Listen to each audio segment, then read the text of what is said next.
And welcome to our All Cardinals podcast. As you can see, we've got the whole gang here. I'm Howard Balzer, Millard Thomas, Alex Weiner, Donnie Druin, as we talk some Cardinals football here.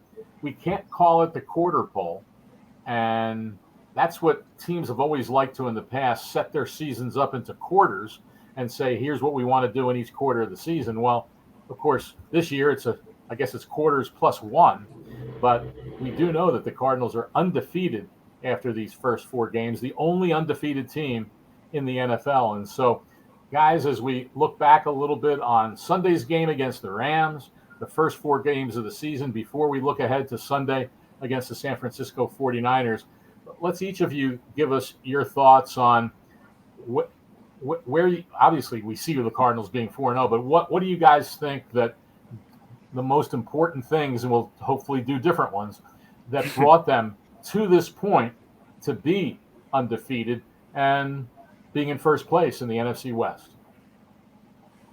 Yeah, I think there's a lot of things. I think it's general just maturity from growing in this system. Cliff Kingsbury growing as a head coach, the players kind of growing. It was sort of a weird mishmash of like older players and younger players last year. It still sort of is, but the younger players are maturing very visibly. Kyler Murray under center, some of the defenders.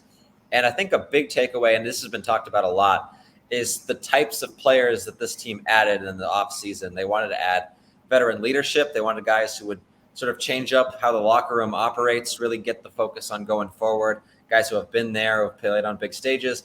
And it seems to have worked, especially with Rodney Hudson up front. He's been a revelation for the offensive line, the run game, even Kyler Murray himself, just being able to point out coverages, J.J. Watt on the defense. So I just think there's been a lot of reasons why the Cardinals have looked so good to start off the season, but I think just maturity and adding that veteran leadership is some of the big takeaways for me.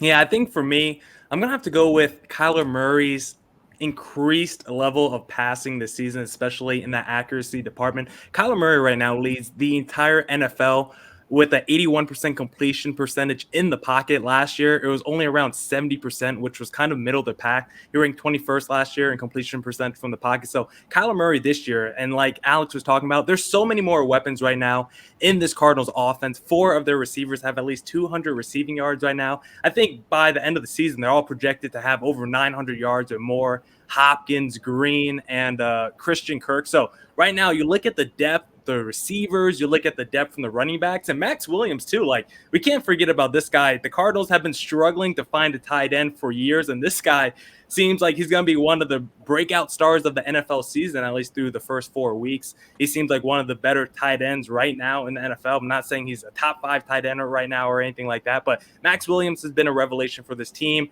The depth and the pass catchers, the two-headed running back, I think all the weapons that the Cardinals have had with the increased level of accuracy and throwing, because Kyler Murray just hasn't run as much this season. So I think that's been the biggest takeaway for me, the weapons and Kyler Murray's increased level of accuracy in the passing.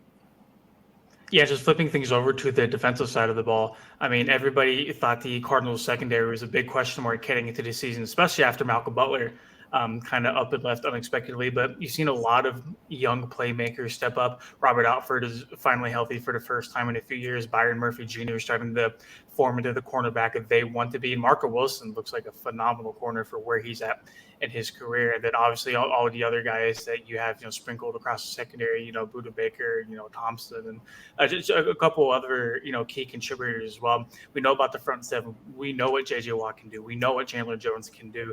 Well, obviously, Isaiah Simmons is kind of, heading and training in that direction as well. But I think the secondary has really stepped up, and I think that's what helped, kind of form a complete defense for the Arizona Cardinals.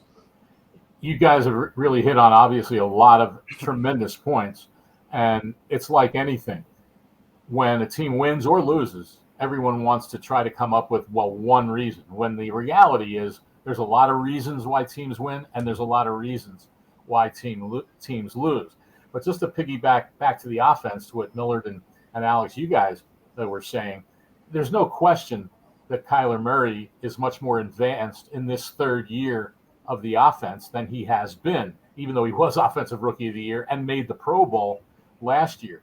But the one thing that's glaring, that as was pointed out, is that he has so many more weapons. And I thought it was very instructive what happened when Cliff Kingsbury talked to the media on Monday. When he was all throughout the summer, whenever he was asked about Larry Fitzgerald, he would always pretty much come up with the same answer. Well, there's always room for Larry Fitzgerald on this team if he should decide to play. Well, here we are 4 games into the season, and he was asked a hypothetical. If Larry Fitzgerald decided to suddenly play, Cliff, where would he fit in this room? Do you think there'd be a fit in this room? And what was his role be? And all of a sudden, Cliff Kingsbury said, well, that's above my pay grade. That's a question for Michael Bidwell, the owner, and Steve Keim, the general manager. I'm not into salary cap and all those things and salaries and contracts. Well, no one asked them if there would be room in the salary cap. No one asked him about the contract. They said, where would he fit? And obviously, he didn't want to answer that part of it, because I think the obvious answer is, as much as we all hate to say it, there is no fit for him. And a big part of what Kyler Murray has been able to do is the addition of A.J. Green, the addition of Rondale Moore. The addition of Green has allowed Christian Kirk to move to the slot, where he is much more productive. And guess what that does, guys? It allows Cliff Kingsbury to open up the playbook and have different play calls, and for Murray to get through his progressions and find the open guy. And if he doesn't, he takes off and runs. So all of a sudden, no one's questioning Cliff Kingsbury's play calling, because the reality is in the NFL, if you have a lot of good players and defenses have a tough time defending you, then it almost doesn't matter what you call as long as guys are executing their job. And I think Green has really been a revelation, because the whole narrative on him throughout the whole offseason was, oh my goodness, what are the Cardinals doing? They don't. I mean, this guy can't play. He hasn't done this. He hasn't done that. And Kyler said it on Wednesday. He said, the first time I threw to him in the offseason, I'm thinking, what are these people talking about? This guy still has it. And he has shown that, getting accustomed to the offense, getting accustomed to the up-tempo offense. And I think he's obviously been a big part of all this. As Alex said with Rodney Hudson, what he has brought to this line and leadership and on the field, it's pretty incredible. But I'll close this portion of it with this. I thought Justin Pugh was great on Thursday when he was kind of being asked those same questions about what's different, what's this, what's that. And he talked about it and talked that we're a very close group and all that. And he says, but you know what? We haven't proved anything yet. We totally haven't. We still have to show that we can be consistent on a week-to-week basis. And whatever our record is after 8 games, after 10 games, whatever it might be, we still have to show that we can finish the season.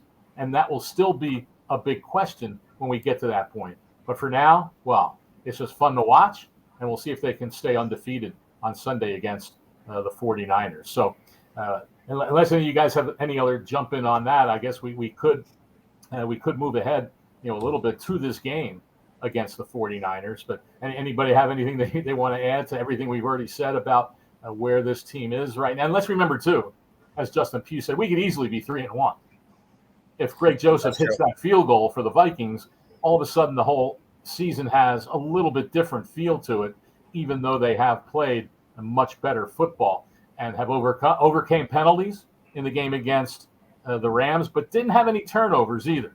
Didn't have any turnovers in that game. And if you can play mistake-free football, then you're going to win a lot of games in the NFL. It's definitely a lot more of a disciplined team than we saw towards the end of last season, when they were, as Kyler Murray said pretty much every other press conference, they kept shooting themselves in the foot. And it just hasn't happened quite as much this year. They still have a penalty issue. That I believe they're somewhere within the 8 to 10 range in penalties this year, but that's better than number 1. And the turnover battle, I mean, they haven't, Kyler Murray has thrown 4 interceptions this year, but in the biggest game of the season, he didn't. He was as smart with the football as he has been in his entire career in that game against the Rams. And, that game against the Rams, I mean, a lot of the guys, we haven't proven anything. The game's not a statement game. But I like what Pugh said, is it was a big step for them to get past Los Angeles, because that's a team that's been sort of a roadblock for them for the past 4 or 5 years. But it doesn't necessarily mean that they've made it. It's not their Super Bowl, as a few guys have said. So I sort of like that the attitude they're taking with it. I think they kind of understand what happened last year, and that there were some guys looking ahead that shouldn't have been. And they learn the hard way what happens when you do that. So it just seems like a team that's learned a lot from last year, which is good. But Pew is right. They lose the next 4 games, and none of this matters anyway. We'll still never know what would have happened if Kyler Murray didn't get hurt in that Seattle game last year. So still, his health is certainly a huge thing for this team. And so we'll see. We'll see where this goes. I do want one quick point on penalties, because Seattle, if you go back over the last decade, the Seahawks have been one of the most penalized teams in the league virtually every year. But they're good enough to overcome them. And that's what good teams do. They overcome the penalties. They rebound from adversity. And the Cardinals, maybe they just weren't good enough to overcome those things. And of course, all the things we talked about on the offense is that last year was basically DeAndre Hopkins, and that was it in terms of a lot of the offense. Now there's so many more, and so you get that penalty in your 3rd and 9, they're confident they're going to make that first down. And so, like I said, good teams overcome mistakes, and that's what this team appears, at least through 4 games, to be a lot better at doing. Or 3rd and 16, like we saw on Sunday. Exactly. Well, let's look ahead to this 49ers game. And Jimmy Garoppolo has not practiced this week.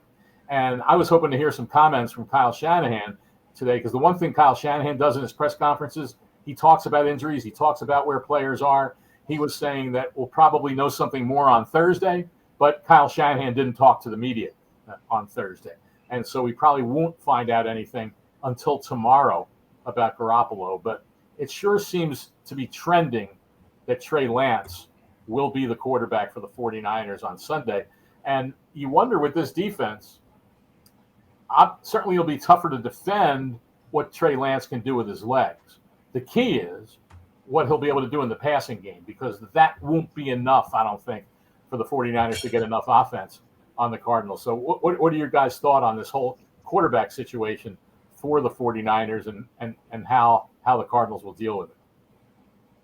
Yeah, I was going to say that's probably the biggest thing I'm watching in this game, because if you kind of look at the Arizona Cardinals schedule, they haven't really been tested with a running quarterback. I mean, they've played Tannehill, they've played Trevor Lawrence. Those guys can scramble a little bit, but none of them can really run. Trey Lance is a true athlete, and I'm not really feeling like Jimmy G is starting this game. So this is going to come down a lot to the front 7, and they always say rookie quarterbacks, you don't have a lot of tape on them. And we did see a second half from Trey Lance, but that's not really that large of sample size. And so that's probably the biggest thing I'm watching for in this game, is how do the Cardinals match up against a rookie quarterback who they don't have a lot of tape on, because even before coming to the NFL, it's not like Trey Lance started a lot of games, even in college. So there's not even a lot of college tape you can go off of. So this is a guy who's been throwing rockets during the games, during practice. People have been saying maybe he needs to take a little mustard off his balls. He seems over-amped in these games and just throwing the cover off the ball. But he's also a freak athlete, a great arm. So he's going to be a guy that's going to be taking some shots probably in this game. There's probably going to be a few design runs in this game as well. And I'm really curious to see how the Cardinals defense is going to respond to that. Yeah, definitely. And, while it's important to go ahead and look at the game plan, I'm going to be looking at how the team is going to adjust over the period of 4 quarters, whether it's Trey Lance, whether it's Jimmy Garoppolo. I mean, even if Jimmy G does play, they were a 36-second Aaron Rodgers drive away from beating the Packers on Sunday Night Football. A very good Packers team, by the way. So, these 49ers, they've battled injuries through the last couple of years. I don't think they're a very bad team at all. Like, some people would suggest to me they're just another classic, tough NFC West team. But whenever it comes to Trey Lance, there's not a whole lot of film on him. But granted, when the game gets flowing, you do see certain looks. You start to pick up on some of those little tendencies, adjusting to those throughout the course, not waiting until halftime, just going drive by drive and trying to do the little things right.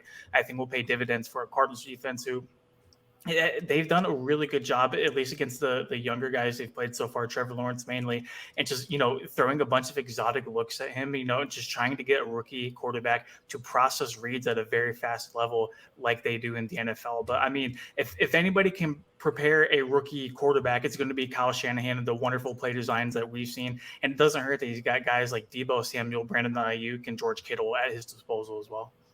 The one thing about the 49ers and last week's game, when Lance came in the second half, we always have to remember there wasn't a game plan built with him in mind to be the quarterback.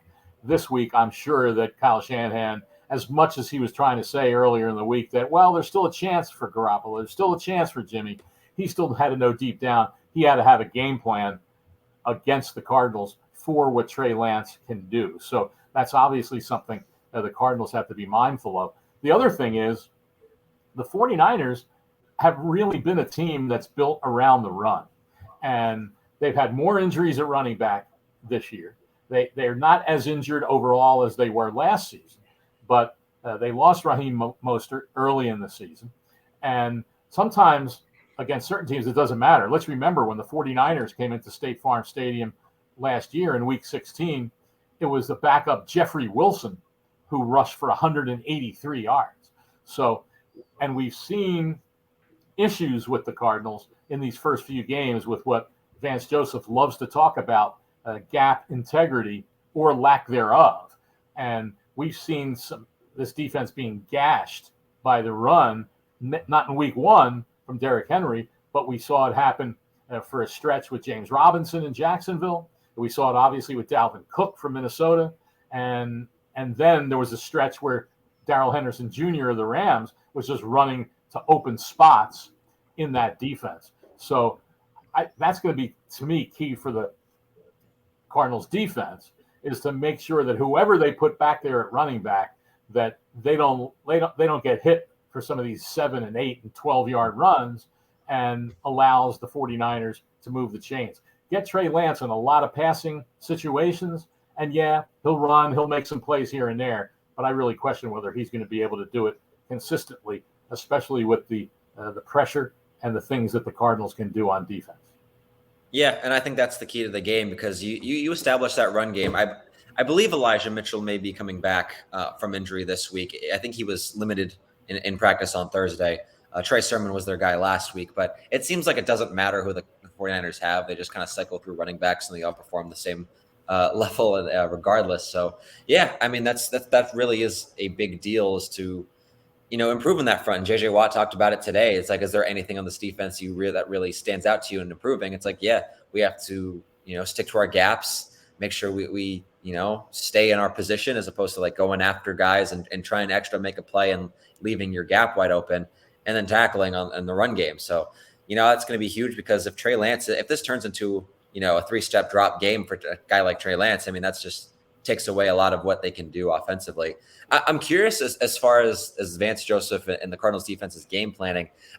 I've been wondering all week if they've been maybe looking at tape from Shanahan's older teams that had running quarterbacks like RG3 back with Washington. And he had a quarterback that, rookie quarterback came in, big arm, could run, physical, kind of sounds like a Trey Lance sort of type, even though they're a little bit different.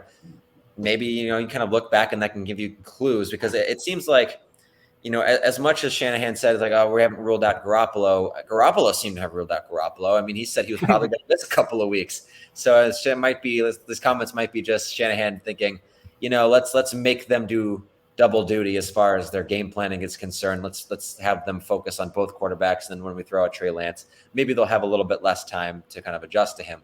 But yeah, gap integrity, staying up front, staying in your position and just clogging those holes. And it's interesting because the 49ers, I think how they run the ball is a little bit closer to what the Jaguars do or the Vikings do as opposed to Tennessee, who's just more of a smash mouth. We're going to beat you up front. Derrick Henry's going to run right over you. We're going to pound it up the middle as opposed to those other teams who do more cutbacks, kind of go off of the tackles a little bit more of a stretch run game. So that's what I'm looking for. And that'll kind of determine how Trey Lance looks, in my opinion, is depending on how they get that run going.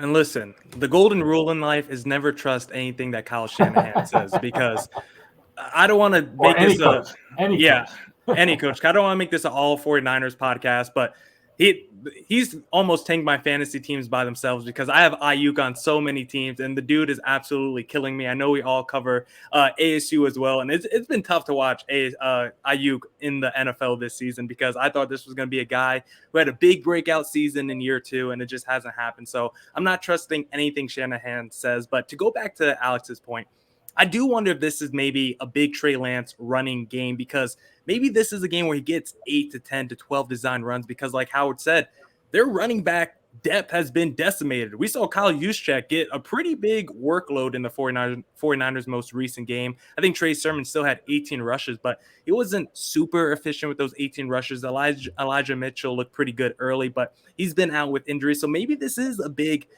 Trey Lance running game. And when you match it up against the Cardinals' defense weaknesses, we have talked about how the Cardinals are not the greatest at stopping the run. I believe they're 26 right now in total yards allowed in the league. So they've been allowing gashes in that run game. And so this makes me wonder, maybe this is a big Trey Lance running game. Maybe he does a whole bunch of RPOs and read options where he's taken off 8 times, 10 times, and trying to pick up 50 to 60 yards in this game. Yeah, I'm certainly curious as to the game plan that Vince Joseph is going to deploy, because we heard him talk about on Thursday, hey, if teams are going to max protect, I have no reason to blitz. I'm going to drop a bunch of defenders on third down. It's going to be incomplete pass, and that just plays right into my hands. I wonder now if Kyle Shanahan, not even just hearing that, but kind of game planning with a rookie quarterback, if anything changes on Shanahan's side, if anything changes on Vince Joseph's side. So I think it's a win-win for the Cardinals either way. Either, they go base protection and you see either a guy like Chandler Jones or JJ Watt see a little bit more one-on-one action, or they stay in base protection and you limit the options for a rookie quarterback, especially on third downs, which are, mainly passing downs. Obviously, the 49ers love to run the ball if and whenever they can. But for a guy like Trey Lance, converting third downs will be very, very big. And if he's forced to drop back and pass, exactly like Alex said, if it's a 3-step drop game, forget about it, because the Cardinals, I feel like, should win that battle, more times than not. I think it's interesting on that defense, the depth that there is throughout the defense, really, but especially at linebacker, where we all talk about Chandler Jones, who, by the way, doesn't have a sack since game one, and J.J. Watt, of course, and how so much attention is paid to them. But then you have a guy like, no one talks about, Marcus Golden, who had sacks in successive games, then had the forced fumble, a key part in the game against the Rams, and no one talks about him. So that depth is pretty impressive. But here's a question as we get towards the end of this All Cardinals podcast. Where do you think this team would be defensively if the Cardinals had found a trade partner for Jordan Hicks? They'd be behind. They would be behind. I mean, there would be some obvious growing pains with Zaven Collins taking over as the Mike backer from day one. And I know that's what they said the plan was. And they evidently didn't trust it enough to take Jordan Hicks out of that role. And Hicks has gotten glowing reviews from everybody who's been asked about him, about how he's been calling games defensively, how he's been pointing things out, how he's been another coach on the field. And he's been playing super well physically. I mean, he looks about as motivated as, we've seen over the last couple of years that he's been with the Cardinals. This is probably his best start to a season he's had. So it's a good question, because we haven't seen Zaven Collins calling the shots for more than a couple of plays, if any.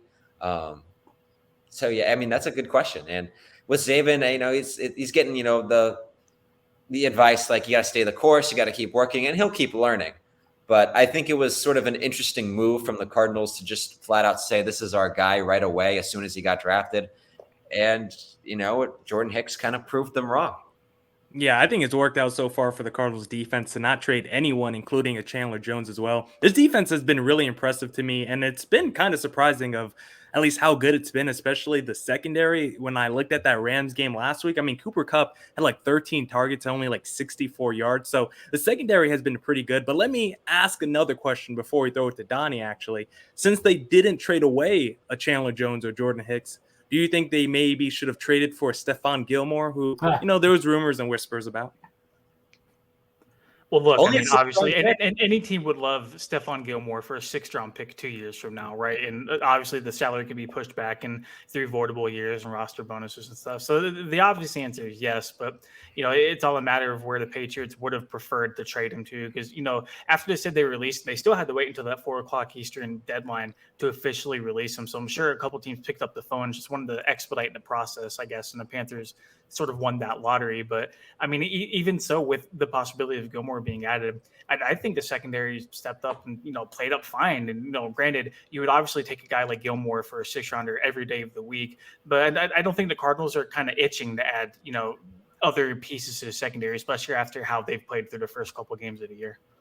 I think a lot of teams probably looked at it as the fact he's going to be 32 years old next year.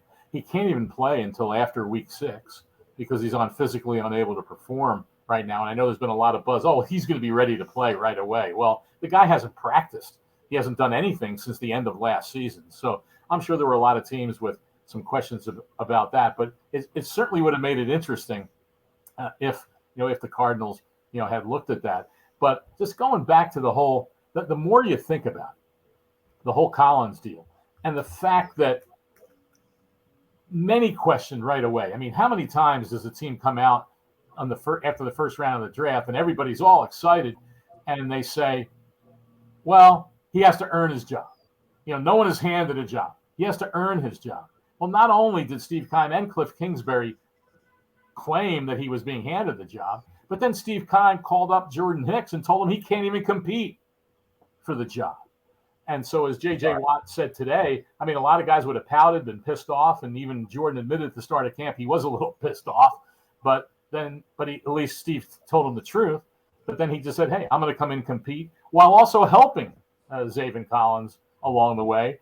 But it just showed that he was more ready. And then to hear Vance Joseph talk today about what the game was like against the Rams and likening playing them and a Sean McVay coach team as with Kyle Shanahan, and saying that there were like some plays, there were triple calls from the defense. Mm-hmm. There was one formation, it was the first call. Then there was a second formation, it was the second call. Then another formation.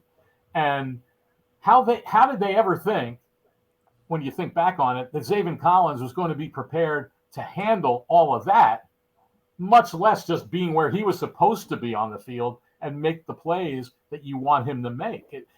When you look back on it, it just didn't make any sense the way they approach this and talk about it. And now, heck, Vance Joseph today couldn't even answer, well, how long is it going to be until he's really ready to go? And he says, well, I'm not sure. He said, I'm not sure. He's just got to keep working. Well, if you're not sure now, how could have anybody been sure on April 25th or whatever the date was of the first round of the draft? So this one will be perplexing for the longest of times, but obviously the Cardinals, I'm sure in the long run, are going to be glad they have Zaven Collins. But for now, they're certainly happy that Jordan Hicks is still here. And heck, the dude was voted a captain. So that says a lot in terms of what his teammates think of him and the way he handled this entire situation. Well, as we start to wrap this up, I'll just go around the horn once more, and you guys can have any final thoughts on anything that piques your fancy in terms of the Cardinals, whether it's this game or the season or whatever it might be. I actually have a little bit of an update. So apparently on an interview on KNBR, this was tweeted out by Matt Barrows, who covers the 49ers for The Athletic. Kyle Shanahan said that Garoppolo needed to show if he could fully step into his throws on Friday. So if he can, there's a chance he'll play on Sunday. If he can't, he'll be shut down. So, I mean, you mentioned we haven't heard from him today, right, and he didn't speak to the media today, but he did go on the radio and he gave a little bit of an update there. So that's something. Good information. Yeah, I was going to say, I'm really curious to see this Trey Lance versus Kyler Murray matchup. This could be a matchup where both guys end up totaling 350 yards apiece. Murray maybe 300 yards and 50 yards rushing.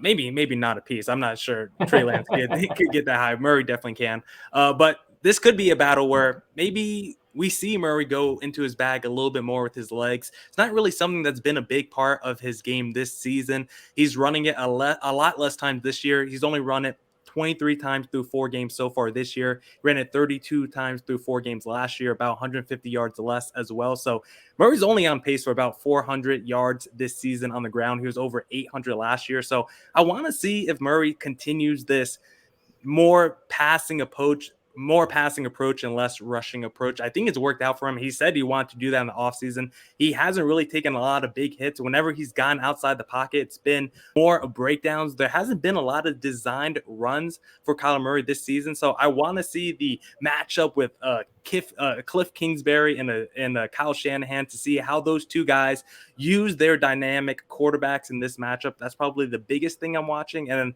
I just love it whenever we get to see a rookie quarterback, especially as one as dynamic as the Trey Lance. Yeah, I think this is a very big stretch for the Cardinals coming up. And I feel like we've heard all offseason about how tough the NFC West is. And if I remember correctly, gentlemen, I feel like a handful of us on this podcast projected the Cardinals to finish either third or fourth in this division. So certainly proving everybody wrong. And a lot of those people within well reach of the Cardinals and their stadium at State Farm Stadium, they've already won one division game, and we talked about how tough the NFC West is. If they can go 2-0 in the NFC West and kind of get 2-0 and get that nice jump off to a very, very tough start everybody had circled around the Cardinals, I feel like that paid dividends for the team. This is not the time to plan Super Bowl parades. This is not the time to reserve playoff tickets or anything like that. But if you can go to 5-0 and more importantly, 2-0 inside a division, a very tough division, I think you'll be very, very good in shape.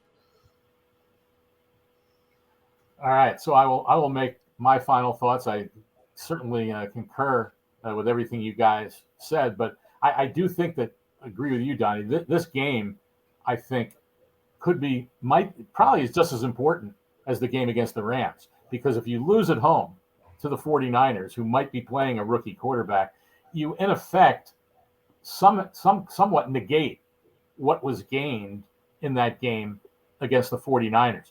Against the Rams. And we all know that the NFL is a classic week-to-week league, and evaluations and perceptions and perspective changes every week. The Rams were everybody's darlings after beating Tampa Bay. And while Kyler Murray was mentioning all the MVP talk and he was up there at the top with some of the guys, all of a sudden you get a game like Sunday and everyone, oh, what's wrong with the Rams? But everyone's, now Kyler Murray's, quote, the front runner for MVP. All it takes is one average game by him, and he won't be the front runner anymore, because all the betting odds and all those things, it changes by the week. That's why consistency is what everyone strives for, but it's awful difficult to attain. But that's why I think this game is really huge. They go to Cleveland the week after. Browns are a very, very tough team. And so I think to continue, if there is such a thing as momentum in the NFL, or let's just say this, to continue the good feelings, I think this is a tremendously important game for the Cardinals, and not to have a disappointment of, okay, beat the Rams, but now they couldn't beat the 49ers at home. I think that makes this a crucial game for this team, whether it's whatever whether it's 5-0, 4, whatever it would have been, just coming off last week. I think that's what makes this game so important. Absolutely. And I guess if the Cardinals do win this game, we got to say Cliff is the best coach in the NFC West, right? There we go. Maybe Coach of the Year material. Exactly. He's climbing the odds boards. He's climbing. Well, it should be. It should be. And I think it's, quite honestly, we could do a whole podcast on what I think about critics of play calling, because it all comes down to your players.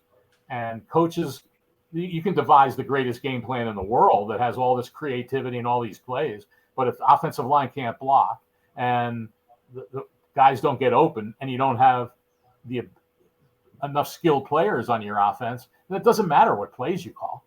It doesn't matter at all. But all of a sudden, guys become great play callers because they have great talent and great ability there. And then all of a sudden, you look at Pittsburgh.